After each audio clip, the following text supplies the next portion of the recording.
Hey everybody, it's Whitney Beckett with Nest Realty, and I'm back trying to make real estate a little less complicated, one caffeinated clip at a time. Or in today's case, soon to be caffeinated.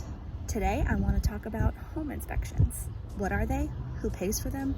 When do they happen? Why do you get one? All that good stuff.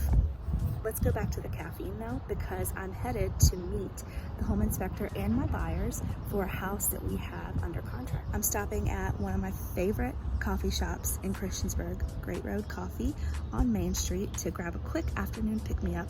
So if you're buying a house and you've written your purchase offer contingent upon a home inspection, then you're in the same boat as my buyers right now.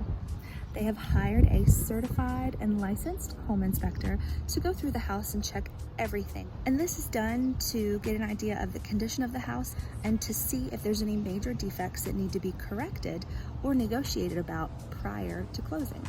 These are things like active roof leaks, plumbing concerns, safety concerns, structural defects, and to make sure that the appliances and the heating cooling systems are in working order. First thing, does every buyer get to or want to do a home inspection?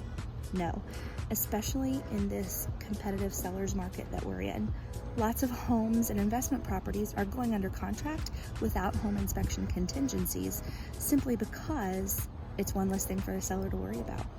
But that doesn't mean you have to write an offer without a home inspection. I have several buyers under contract right now that are getting home inspections. It is wise to write in your offer maybe that you do want a home inspection, but that you're not going to ask for any repairs unless they reach a certain higher threshold. Essentially saying that if there's something small wrong that costs, for example, $2,000 or less to fix, you as the buyer would be able to handle that and wouldn't reach out to the seller to renegotiate or to ask for repairs. Who gets to choose the home inspector? You as the buyer get to choose. Why? Because it's the buyer's responsibility to do their due diligence, and the buyer pays for it. A home inspection is one of the only things that a buyer will have to pay for out of pocket prior to closing. How much is a home inspection? Each inspector is going to vary their pricing. It mostly depends on the size of the property that you're buying and the location.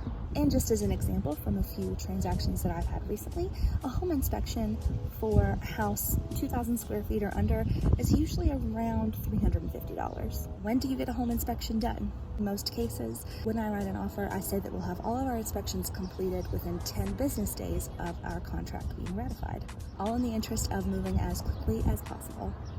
What will your home inspection report look like? Depending on the inspector and of course the size of your house, you can get a report that's as much as 60 pages long. That doesn't mean there's 60 pages worth of things wrong with your property. It's basically paying for a giant owner's manual for your new house. You'll find out good things about your property, things that you might want to keep an eye on for the future, and of course, those deficits that an inspector is making sure they find for you. You'll also learn about materials used in your home and other key features that are important to know as a homeowner. So what do you do after the home inspection? If there are repairs that need to be addressed, your agent will work with you to write up an addendum requesting those repairs, and it's time for your agent to negotiate again. How does it all work out in the end? Ideally, repairs are completed and paid for by the sellers before closing, but it's not always a possibility. Instead of having the repairs completed before closing, you can request a credit, a price reduction, or you and the sellers can agree on a contractor and the scope of work, and they can go ahead and write a check to that contractor that will sit in escrow with the other funds and be released to the contractor at closing, and you can schedule the repairs before you move in or after you move in, whatever's most convenient for you. So, I'm off to meet the home inspector, but first coffee. If you have questions about home inspections or anything else about real estate, I would love to talk. You can connect with me on social media, Twitter, Facebook, Instagram, follow me on YouTube for more video content. You can also call or text me anytime. You bring the questions and I'll bring the coffee. Have a great day.